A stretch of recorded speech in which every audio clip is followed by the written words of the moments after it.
My dear students, अब मैं हमारा जो कंटेंट चल रहा था, जो अगेरकस जेनरा चल रहा था, उसी में हम आज का जो मेरा रहेगा वो 5वां एपिसोड होगा। और एक और देने के बाद ये जेनरा हमारा पूरा बेसिडियो माइकोटेना फिनिश हो जाएगा। ठीक है, आज का जो कंटेंट है काफ़ी इम्पोर्टेंट होता है। जो हमारा जो एग्ज़ाम अभी होने वाला है 2 फरवरी को, उसके पॉइंट ऑफ व्यू से ये क्वेश्चन मुझे लग रहा है कहीं ना कहीं अपनी जो है अपनी जगह बना सकता है। बेसिडियो कार्प का ये काफ़ी इंपॉर्टेंट सवाल है, क्योंकि मैंने काफ़ी पढ़ के इसके बाद ही मैं आज आया हूँ, वरना इतना कोई, लेकिन मुझे लगा कि बेसिडियो कार्प का क्वेश्चन काफ़ी इंपॉर्टेंट है। अब देखिए जरा, हमने इसको थोड़ा सा फ्रेमिंग कर दिया है थोड़ा सा पहले से, ताकि टाइम बचे और पुरानी चीज़ों में डिस्कशन में हमारा समय बर्बाद ना हो। अब देखिए जरा बच्चों, हम कल का केवल आधा मिनट में थोड़ा रिव्यू देते हैं, इसके बाद फिर अपनी बात को आगे कंटिन्यू करते हैं। देखिए बच्चों, पिछले टर्म पे हमने जो आपसे डिस्कशन मैंने उठाया था सेक्सुअल रिप्रोडक्शन ऑफ अगेरकस, ठीक है। और इसमें मैंने प्रोसीजर बताया था कि सोमेटोगेमी के जो 3 पार्ट थे, प्लाज्मोगेमी, कैरियोगेमी, मेयोसिस और रिडक्शन डिवीजन, ये तीनों हमारे डिस्कस हो गए थे। ठीक है, और डिस्कस होने के बाद हमने कहा था आपसे मेयोसिस के फलस्वरूप जो है आपके क्या बनते हैं, आपके हैप्लॉइड जो है आपके बेसिडियो स्पोर्स। ठीक है, एंड देन अब क्या है, इतना बनने के बाद हम पैराग्राफ चेंज करके उसी में आगे बढ़ते हैं कि अगेरकस में बेसिडियो कार्प की स्टडी निम्नलिखित टाइटल में करते हैं। ठीक है, तो सबसे पहला सबसे इंपॉर्टेंट टाइटल हमारा रहेगा कि डेवलपमेंट ऑफ बेसिडियो कार्प। यहां से आज हमारी स्टार्टिंग होनी है कि मतलब मेयोसिस की बात लिखने के बाद हम एक पैराग्राफ डालेंगे अगेरकस में जो है आपके बेसिडियो कार्प की स्टडी निम्नलिखित शीर्षकों के अंतर्गत करते हैं। इसमें सबसे पहला सबसे इंपॉर्टेंट टाइटल है आपका डेवलपमेंट ऑफ बेसिडियो कार्प। और बेसिडियो कार्प बच्चों क्या कहते हैं, अगेरकस की फ्रूटिंग बॉडी का नाम है आपका बेसिडियो कार्प। ठीक है, एंड देन दूसरा टाइटल है आपका स्ट्रक्चर ऑफ जो है आपका बेसिडियो कार्प, मतलब ये इनमें कौन कौन सी संरचनाएं पाई जाती हैं।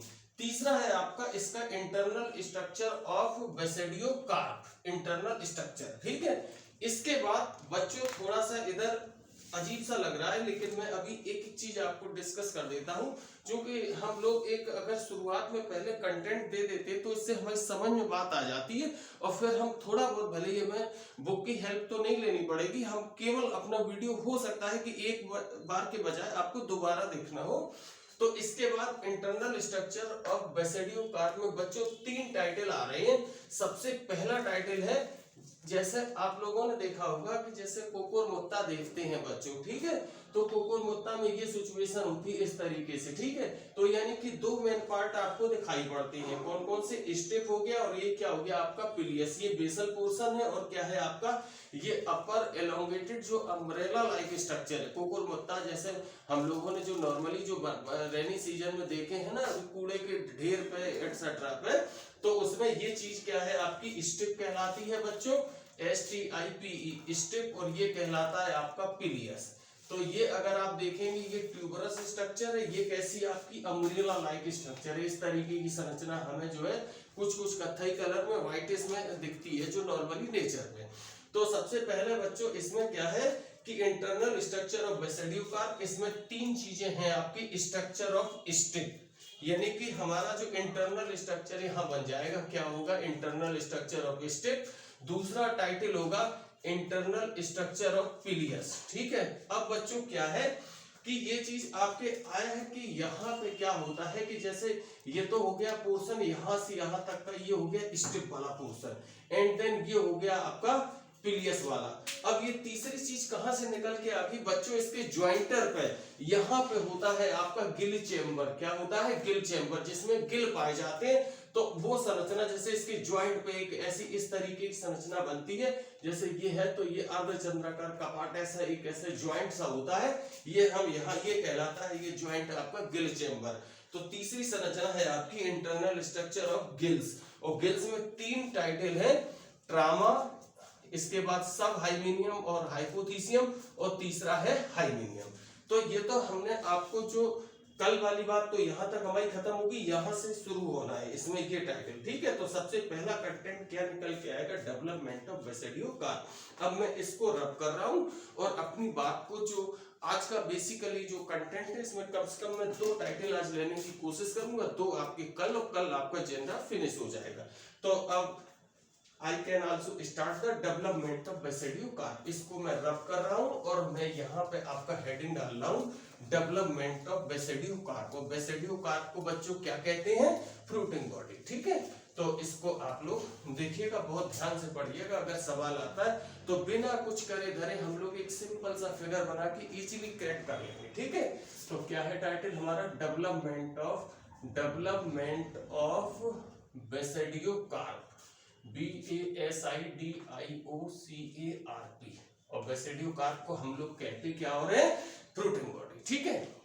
देखिए जरा बात को आगे बढ़ाते हैं कि जैसे कि आप लोग जानते हैं कि इसमें जो भी चीज शुरुआत होगी, सबसे पहले पाए जाने वाला माइसीलियम कैसा था आपका, प्राइमरी, एंड देन फिर कैसा हो गया, सेकेंडरी कैसा नेचर का है आपका, डाइकैरियोटिक, ठीक है।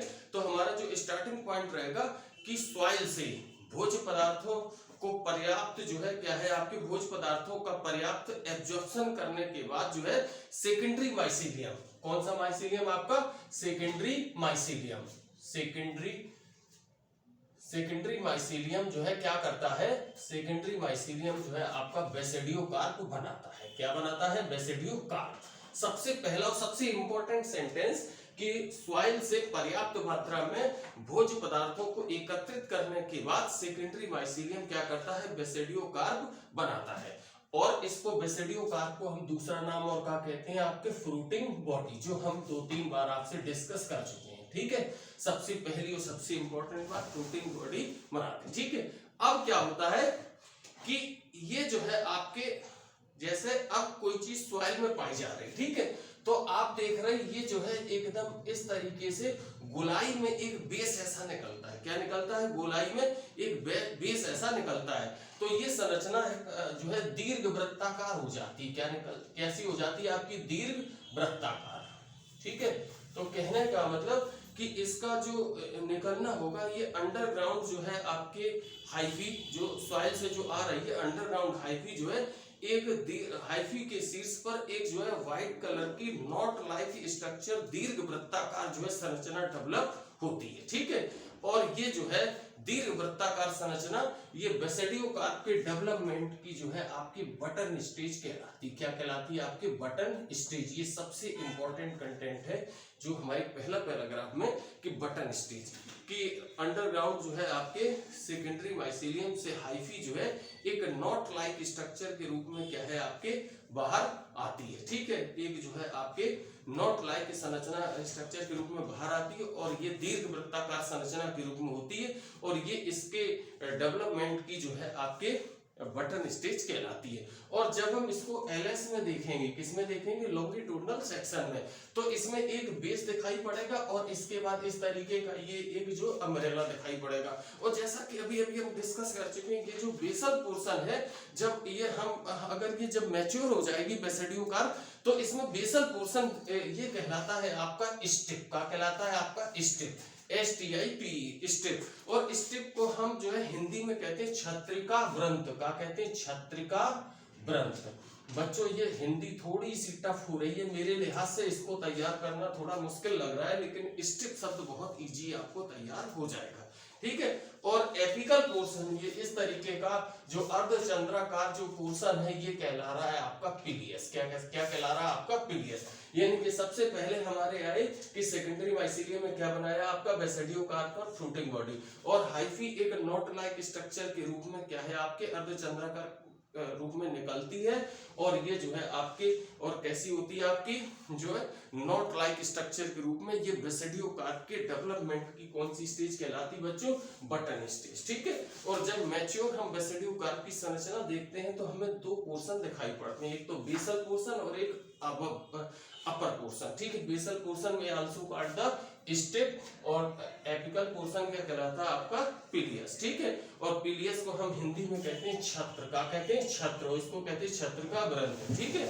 और इसके बाद अब क्या होता है कि जैसा कि मैंने अभी अभी डिस्कस आपसे किया था इनके ज्वाइंट पर, मतलब स्टेप और पिलियस का जो जहां पे एक मिलन केंद्र होगा उस पर जो है एक जो है आपके एन्युलर कैविटी डेवलप होती है। क्या डेवलप होती है? आपकी एन्युलर कैविटी डेवलप होती है, जिसे हम क्या कहते हैं बच्चों? गिल चैम्बर। क्या कहते हैं? गिल चैम्बर।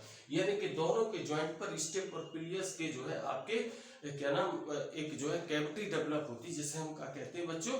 गिल चैम्बर। ठीक है।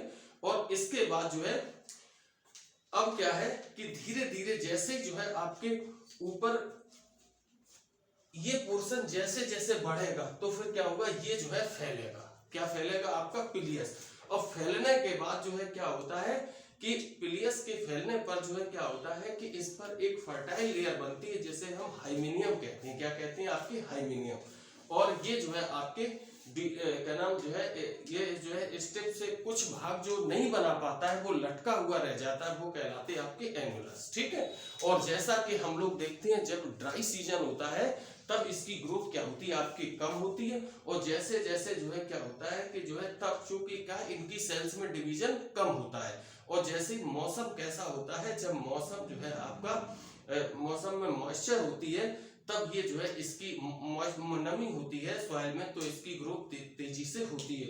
और यही कारण है कि हम देखते हैं कि जो आपका ये जो रेनी सीजन में कोकुरमुत्ता हमें अधिक दिखाई देते हैं। तो ये सारी बातें हमें डिस्कस करनी है डेवलपमेंट ऑफ बेसिडियोकार्प में। तो आज का मेरा कंटेंट यही था। इसका फिगर और है, मैं इसको एज इट इज डाल दूंगा, और अगर इतना आता है तो केवल आपको इतना लिखना है।